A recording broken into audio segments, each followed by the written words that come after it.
to the very first episode of On the Road with Ranger Rose. I'm Rose McHenry, also known as Ranger Rose. I'm a former U.S. National Park Ranger and also a former California State Park Ranger. So I'm really excited about this program and taking you out with me to places all over the West. Some exciting places that you may never have even heard of before. I love being out on the open road and just discovering hidden gems and exciting new places to visit. So thank you for joining me. We've got some wonderful things to see together. Just a little bit about me. I'm a former U.S. National Park Ranger and also a former California State Park Ranger. And I've written 2 books about the life of a park ranger. The very first is Trip Tales, From Family Camping to Life as a Ranger. And this is all about my early days as a child camping with my family, going out on fascinating road trips and camping trips, and also about becoming, how those trips inspired me to become a U.S. National Park Ranger. This is also about my early days as a park ranger working at Marin Headlands in the Golden Gate National Recreation Area and also at Mount Rainier National Park in Washington. And I've also written a second book. This just came out last year, Tales from a Rogue Ranger. This is about my years working as a California State Park Ranger, and especially here on the American River, working at Folsom Lake and the Auburn State Recreation Area. Now, the funny thing is, most people have no idea what a park ranger really does. We get into some pretty funny adventures. So these books are both really entertaining. They're short story collections. You can pick them up and put them down. Oh, and Trip Tales has just come out also in audiobook format. So you can get both books in ebook and print book version, but this also is now out in audiobook version. So you can learn more about me at my website, triptalesbook.com. So what are we going to be covering on this program? Well, we're going to be traveling all over the West to places like Highway 395 in Eastern California along the base of the Sierras. We're going to go down Highway 50. We're going to talk about that today in Nevada and discover desert, oases, hot springs, amazing places to see and visit. And we're going to travel all over the West. We're going to go up and down the California coast. We may venture over into Arizona and Utah, Oregon and Nevada, and Washington, and all around the West. But we're going to have a great time together. So as far as today, we're going to have a wonderful time. We're going to start out by heading up east over Highway 80, up over Donner Summit, down past Truckee, and we'll get into more detail in just a moment. We're going to take a turn down Highway 95, go past Shining Walker Lake, through the towns of Tonopah and Goldfield, down to Beatty, Nevada, the gateway to Death Valley National Park. And we'll be talking about Death Valley in a future episode. And then we're going to continue on down to Tecopa Hot Springs and a funny little place called the China Ranch Date Farm. And then from there, we're going to head on over towards Overton, Nevada, and visit the spectacular Valley of Fire State Park. And then head north on Highway 93 through the stunning Pahranagat Valley, and then hook into, the ET Highway, the extraterrestrial highway. And we're going to go right through Area 51, which is a great topic for our Halloween month of October. And then hook back around to Tonopah and head north on 95 and then Highway 80 back home. So it's going to be a great trip. Before we get started on the details of that trip, just a few things that you might want to bring along with you as you go out on these road trips. This is a great booklet. It's called Ranger Rose's Road Tripping Tips. Almost a tongue twister there. I got to say it slowly. But you can download this from my website at triptalesbook.com. And inside you'll find all kinds of helpful information about different things that you might like to see, and also things that you'll want to plan for in terms of preparing yourself for a road trip. So a lot of very helpful, useful, free information in this booklet. Another thing that you'll want to bring along with you, and this is an invaluable tool, this is a Nevada Atlas, and you can get this online. You can get it in stores throughout Nevada, but it's an absolutely must-have tool. Now, a lot of you will say, well, I have my GPS, I have my Garmin, but you know what? When you get out there in the desert and you're lost, those devices don't always work right. In fact, I've had them practically drive me right over a cliff sometimes. So it's always good to have maps, and this book is a treasure. And they have them for each state, by the way. This is just the Nevada Road Atlas. But inside you'll find really detailed information, and it's done in topographic map format with all kinds of details and information. So you never really need to be lost. Also, I really recommend visiting the Travel Nevada website. It's a wealth of information. And you can also order free copies of Nevada Magazine. You can get this online or in paper format. I like both. But this particular issue, the Spring 2024, has a lot of information about the same places that we're going to be visiting today. And I love this one. This is perfect for October. Two skeletons looking up at the night sky. Nevada has spectacular night skies, and you can stare up at the inky blackness of the Milky Way. And then I particularly love this issue. This is the issue that talks all about hot springs throughout Nevada. So those are just three. I've got a whole stack of these beautiful magazines, and I highly recommend them.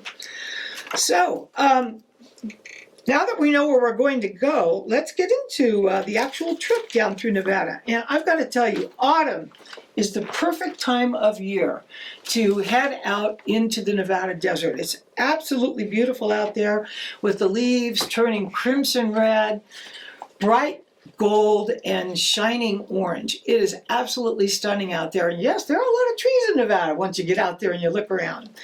And I just absolutely love being out in the open road in Nevada. So we're going to travel up over Donner Pass into Nevada and then keep heading east on Highway 80 until you link up with alternate 95 at Fernley, Nevada. And this will take you down through the beautiful Church Hill Valley, where you can stop and have a nice lunch, rest, relax, walk around along the river, and then continue on down past shining Walker Lake. Walker Lake is a sapphire gem. It's just an absolute gem in the Nevada desert. It's a remnant of an ancient lake that once filled the area. In fact, if you went back in time to the last glacial period, you wouldn't see glaciers in Nevada, but what you will see is water everywhere. So this is a remnant of the ancient Lake Lahontan. And it's also a wonderful place for migrating birds. So we're going to go past Walker Lake. We're going to continue on down to Beatty and then into the beautiful place called Tacoma Springs. So just a little bit more about Walker Lake. It's a stunning, shining lake in the middle of the desert where you probably wouldn't even expect to see one. It's also a crucial stop for migratory birds. And it's also a popular recreation area for migrating humans. So as you're traveling past Walker Lake, you'll notice that there are places that you can stop and camp, you can rest, you can swim, you can fish. You can stop right along the roadway at one of the pullouts there and see the amazing sights. Now, what might you see besides migrating birds? Well, I'll tell you what, I worked 7 winter seasons at Death Valley National Park, and during that whole time, I saw maybe 1 or 2 bighorn sheep. Then one day I was traveling past Walker Lake, and I saw an entire herd of over 25 bighorn sheep grazing right up there near the roadway. So it's an amazing place to stop and view wildlife. There are also several roads that'll take you right down to the shore where you can access the water and swim or fish to your heart's content. So, by the way, Walker Lake was named for Joseph Walker, an explorer, a mountain man who mapped out the area in the 1840s with John Fremont. So for more information, just visit Walker Lake Recreation Area. Then continue south on Highway 95 to Tonopah, Nevada, also known as the Queen of the Silver Camps. It's known for its rich mining history. Once the nation's richest silver producer, it actually reached a population of over 20,000 people in the early 1900s. Its boom years were between 1900 and 1920. Today, it's a beautiful tourist destination. It has a restored hotel called the Mizpah, and it's been restored to its beautiful Victorian splendor. And then at the other end of town is the world famous, internationally famous Clown Motel. And that place people come from all over the world to see. But my favorite place in Tonopah isn't a quirky hotel or the saloons, and there are several great saloons and places to eat in Tonopah. My favorite place is at the top of the hill in town. You go right to the center of town and go up the hill to the Tonopah Outdoor Mining Park. Now this is a fascinating place.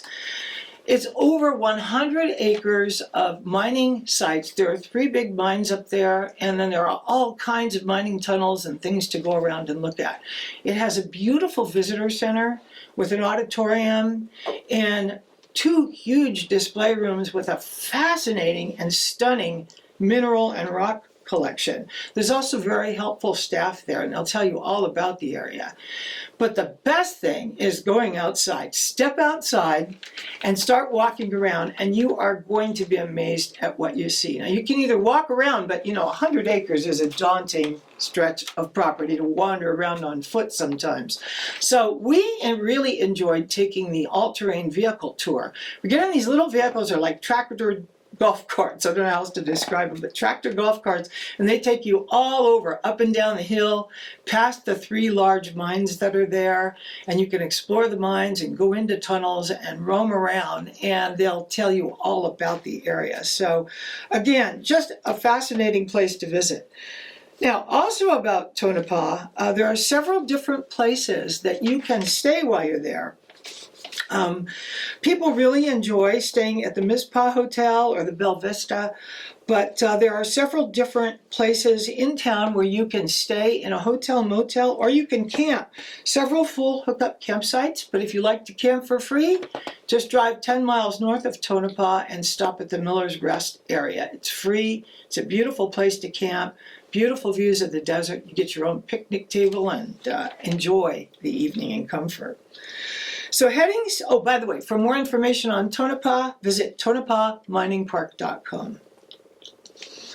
Goldfield is just about 30 minutes south of Tonopah, and this is a living ghost town that is now on the National Register of Historic Places. This was Nevada's largest city. In fact, it was one of the largest cities in the West for a long time during its boom years. Gold was discovered in Goldfield in 1902. And do you know it swelled to a population of over 30,000 people? And that has busted down now today to only 300 people who live there, which is why it's called a living ghost town. Now, why is it on the National Register of Historic Places? Because it's fascinating. The amazing thing about Goldfield is you get out of your car, walk around on foot, because it is a living anachronism. What do I mean by an anachronism? Big word. It means you can walk right up to historic cabins and peer through the windows. It's like you're looking 125 years back in time. It's amazing. You look through the windows and you'll see tools and mining equipment, even leftover clothing and implements like somebody just stepped away 5 minutes ago. And yet right next to that historic cabin is a modern day structure. So you can wander all over town and stumble over mining equipment and old mines and things and cabins. And then right next door is a place that's open for business today. In fact, the oldest continuously operating business in Goldfield is the Santa Fe Saloon. You can go in there and get some nice cold refreshments and just ponder the enormous historic significance of everything all around you. I also really love walking past the restored Esmeralda County Courthouse and the Goldfield Hotel. Now, Goldfield Hotel is world famous for being one of the most haunted places in the country. Now, I've only stood outside and taken pictures, but I've watched videos of the inside on some of those ghost adventure hunter stories. Go to the YouTube channel. You can look up all kinds of references on Goldfield, and your eyes will open wide when you hear the stories about that place. Goldfield, during its heyday, had over $86 million in gold extracted. And just to give you an idea, in today's money, that would be over $3.4 billion worth of gold. So you can understand why it was such a booming place. But flash floods, fires, and new gold strikes elsewhere is what caused Goldfield's population to go from boom to bust almost overnight. Oh, another place in Goldfield that is really interesting to visit is the historic cemetery. They've got really interesting grave markers there, including one that says, it reads, "Man who died eating library paste." Library paste. I know, as a kid I used to eat that. I didn't know you could die from it. But it's dated July 14th, 1903. And there are several other really entertaining looking headstones in the cemetery. Also, there's the nearby town of Gemfield, just a few miles up and over the hill, big open area where for a very nominal fee you can rock hound to your heart's content. What will you find out there? You'll find gold and silver, chalcedony and turquoise, jasper and agate, and all kinds of precious and semi-precious stones. So bring a bucket and your rock hammer along with you and you can dig to your heart's content. Gemfield is right near Goldfield and definitely worth visiting. Oh, also, the 1971 cult classic, Vanishing Point, was filmed near Goldfield. That is an old movie definitely worth watching. If you're looking for places to eat nearby, try out the Dinky Diner in Goldfield for chicken fried steaks and French toast. Now, you can eat those together, or you can go for breakfast and then lunch later. But it's a great place to eat. So more information on Goldfield, go to travelnevada.com and put in Goldfield and you'll come up with a wealth of information.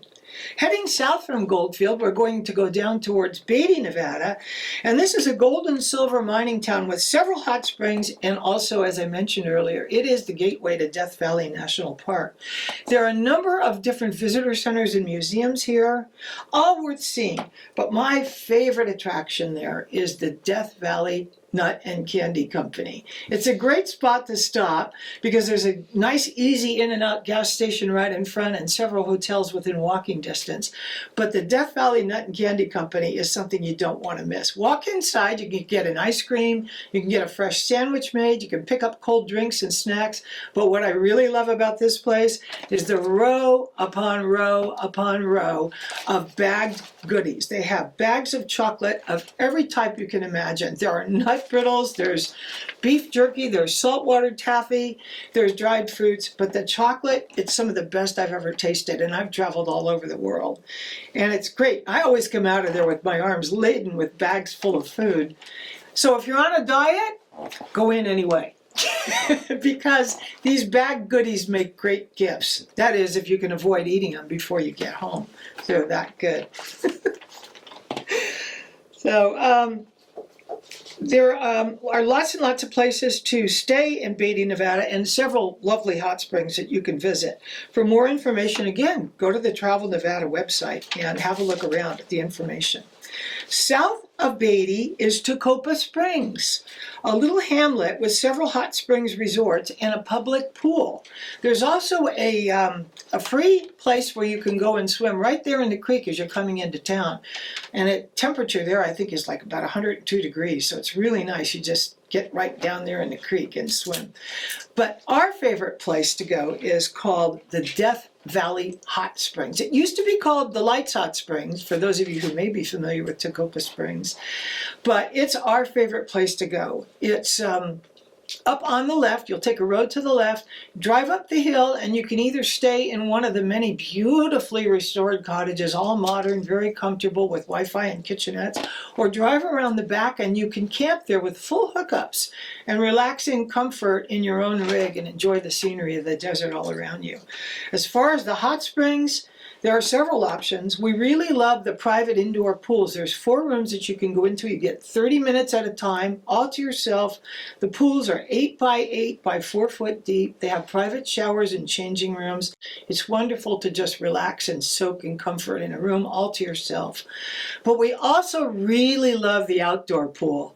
And it's because it's a very nice big warm pool. You can look up at the desert sky. There's several cloverleaf pools around the outside of the main pool, all different temperatures, and it's particularly lovely at night. You can lay back in the pool and gaze up at the inky blackness of space and the Milky Way shining back at you. So just a stunning place to visit. And where are places to eat at Tacoma Springs? We really like heading back just up to the town of Shoshone, just a few miles north, and there is a place called the Crowbar Grill and Saloon. And the hamburgers and the milkshakes there are fabulous. So are all of their sandwiches. And then for those of you who don't want to leave Tacoma Springs, just want to dine right nearby, the nearby Kit Fox Cafe is great. They've got organic food, soups and stews, homemade coffees, delicious baked goods, and it's just a lovely little place to stop and enjoy a quick meal or take it away with you. Leaving Tacoma Springs and heading just a little bit further south is a place called the China Ranch Date Farm. Why China Ranch? Because a fellow migrated here from China and bought up property in the desert and planted this lush oasis of palm trees. It's fascinating. You drive down into this dry gulch, and then suddenly you come out onto the desert floor and the Amargosa River, and here's this beautiful date farm.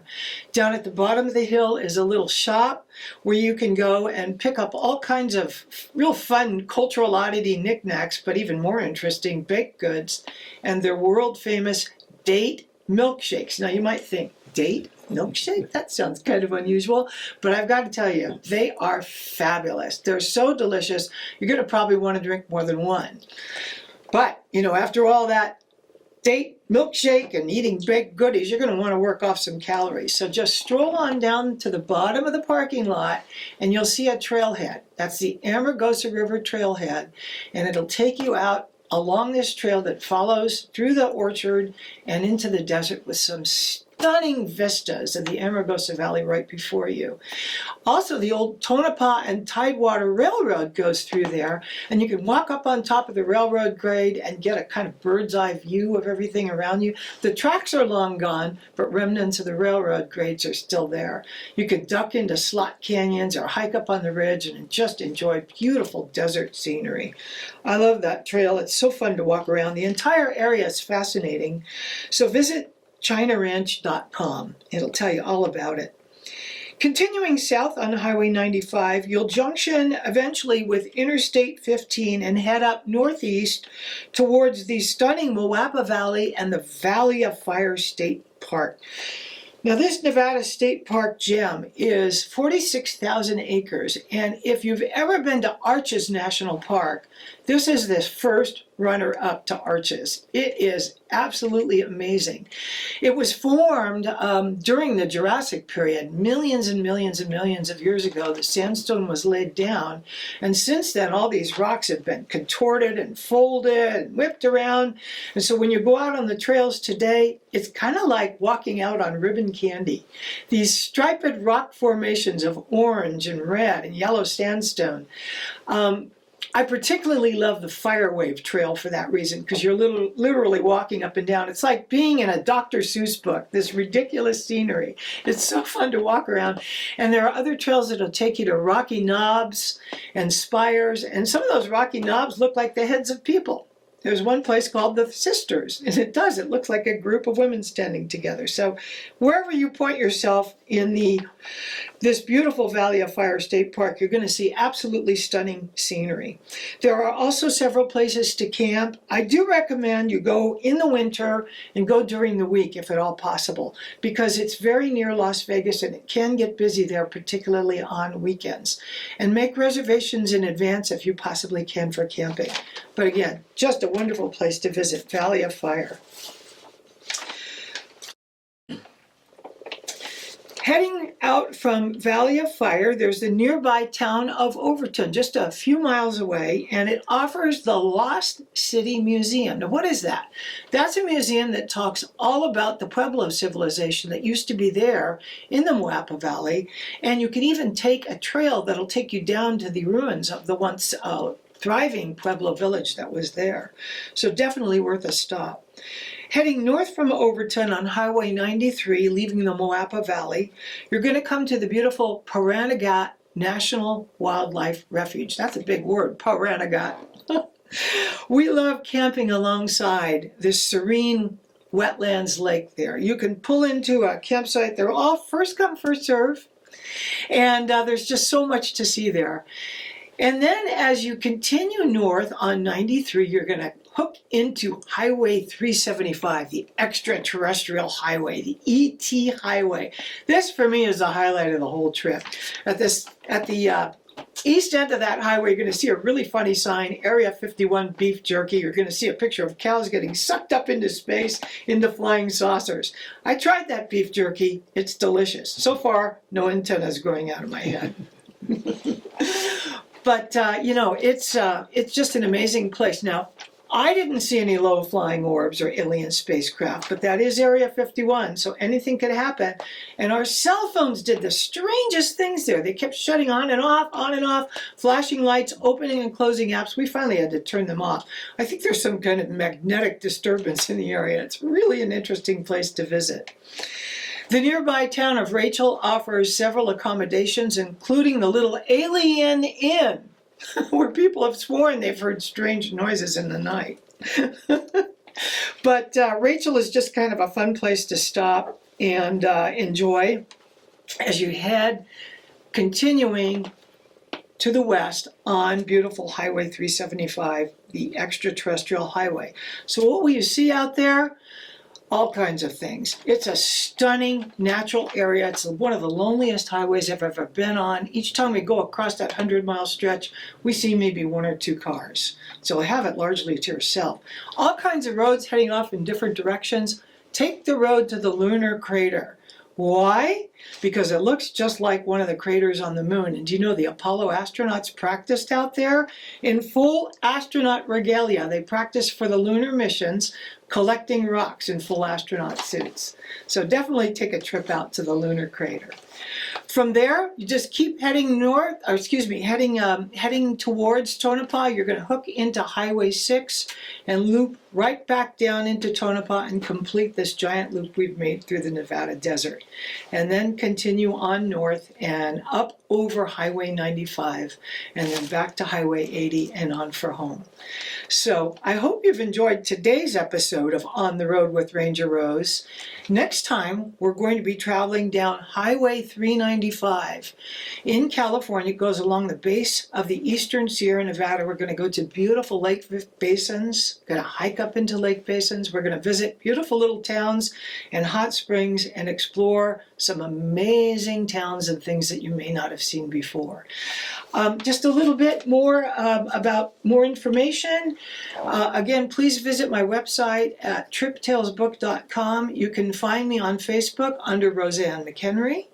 My Instagram is Ask Ranger Rose, and please email me. I love getting email and talking to all of my friends online. My email is rangerrose123@gmail.com. Thanks again for joining us today. It's been a wonderful visit together.